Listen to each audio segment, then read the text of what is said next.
ప్రపంచంలో ఎన్నో నగరాలు ఉన్నాయి, కాని కాశీ ఒక నగరం కాదు. అది కాలానికి అతీతమైన శ్వాస.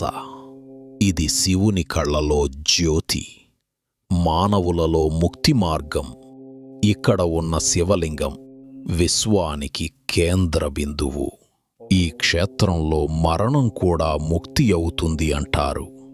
ఎందుకంటే ఇక్కడ శివుడు స్వయంగా మృత్యుంజయుడు. ఇక్కడ మంట ఆరదు, ఎందుకంటే ఇది ముక్తి ద్వారం.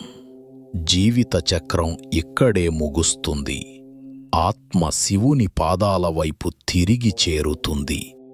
కాశీ అనేది శివుని కంటితెరలోని వెలుగు. ఆ వెలుగు ఆరిపోదు. అది భక్తుల హృదయాల్లో శాశ్వతంగా వెలుగుతుంది. కాలం మారినా కాశీ మారదు.